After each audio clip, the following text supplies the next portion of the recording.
Sean, was that a missed opportunity, or was that a really useful point? It's a useful point in the sense we played well again. Scored 2 goals, which obviously have been question marks about making chances, not taking them. The only frustration, we let 2 soft goals go in, more of a team thing, not individuals. The team shaped defensively. But another good performance, and a performance on the road as well. So, frustrated but pleased overall with the actual performance levels. I had a few difficult times on the road already this season. Heads could easily have only dropped. one. There's a few. I think there's only one. I'd say the first half against Doncaster was also. I didn't know that was in the Premier League, to be fair. But. Well, I'm talking about everything, including the Carabao Cup as well. Only joshing, it's all right. I know. I understand. A bit flustered. I understand. Only joshing. The point I'm trying to get to is the fact that heads could easily have dropped given the manner of that second goal and how it went in off Pickford. After they came out after the break, they really showed some intent and came out really well. From what you said to them at half time and how pleased you were with that reaction. Just reminded them of the performance levels of the first half. We only came away from it. It was looked at 1-0, we were on the front foot and we just came away a little bit and just got a bit sloppy with it and a bit kind of waiting for things to happen, which we hadn't done for the first half an hour or so. I reminded them of that, about taking the game on again, taking it by the scruff of the neck, which we did do. Second half again, I was really pleased with the start, the energy, the quality. And I think we kept it up more or less through the whole half, to be honest. The way we were dealing with it defensively, shifting the ball, getting into key areas. Arguably, you'd want to score more because of the quality in the areas we had and the bits of play in the box, how many entries into the box and quality entries. On the other hand, the madness of football, you can end up losing it. Jordan makes a brilliant double save at the end, and you think, well, how mad is football? But that's how football can be.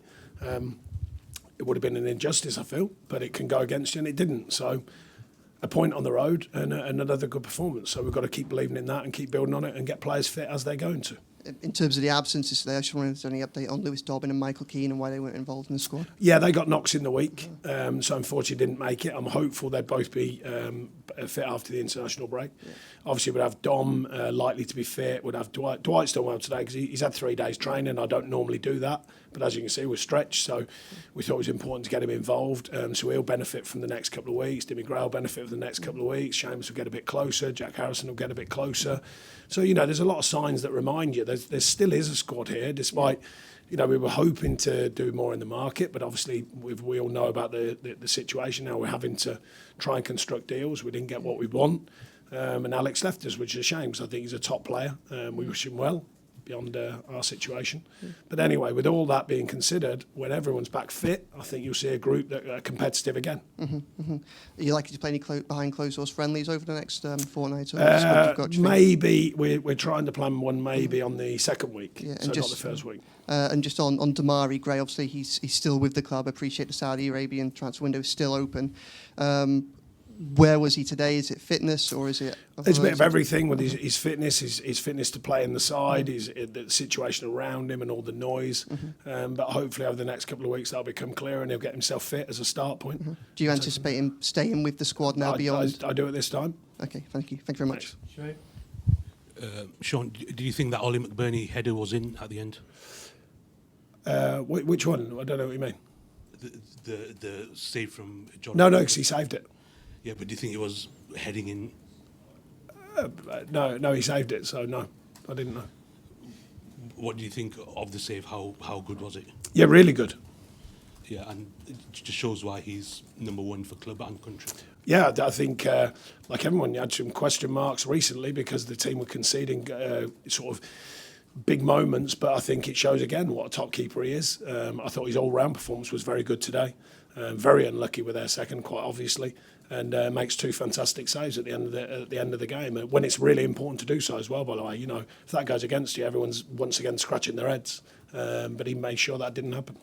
A lot of the talk is about the team having not scored for the first 3 games, but does it take away from how good Jordan is at the other end?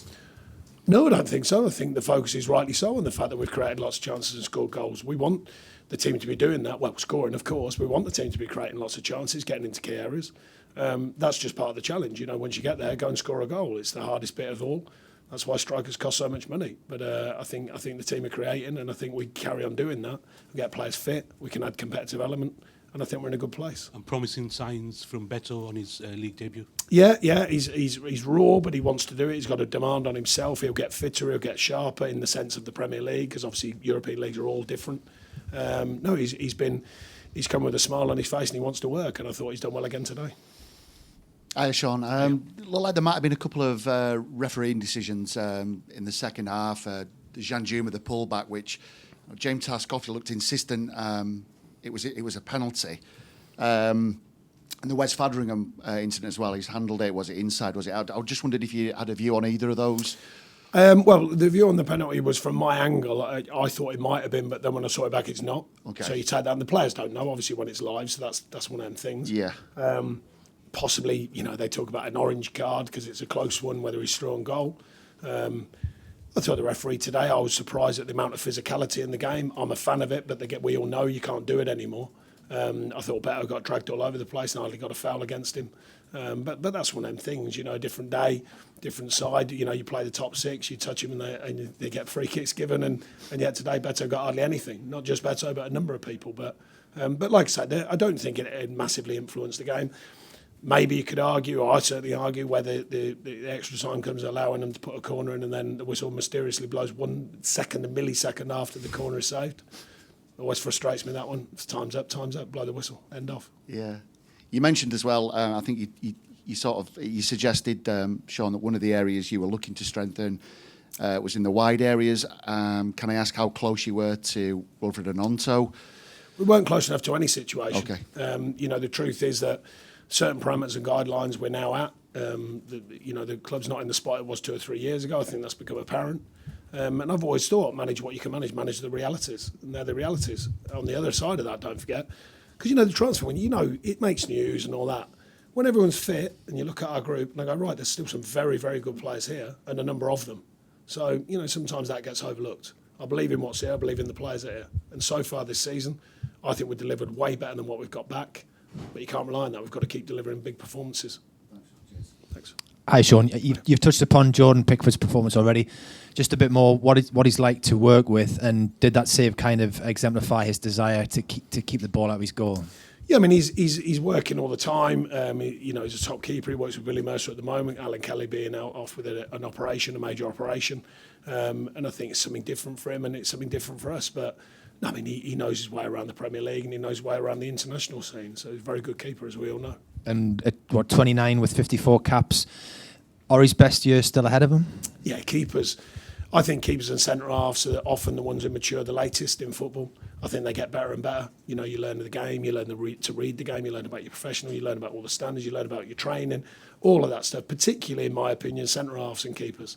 I think the longer you play and the longer you go, the more wise you get for what the game is about.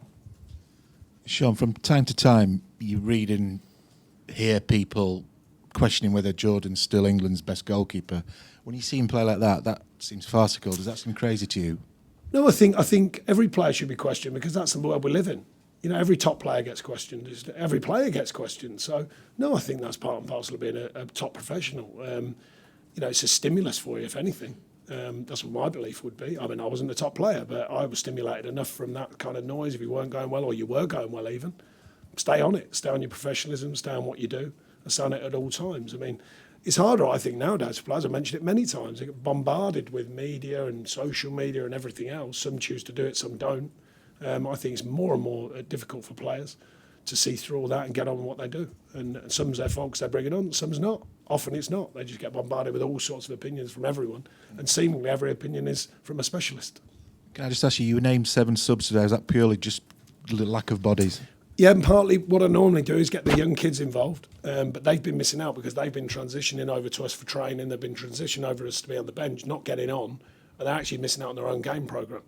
So we had to make a call and go, right, they need a game, some of these young lads who have been with us. So it's more about, right, we can't stop their development. We've got to keep aiding their development. Part of it is getting with us, of course, even if you don't get on, the experience, the feel, even travelling with the team and all that sort of stuff. But there come a time they were playing yesterday and we thought, no, they've got to have a game. So there's no other angle than just they needed a game. They have to be playing. So they did that, and then we worked with as many as we could today. Thank you.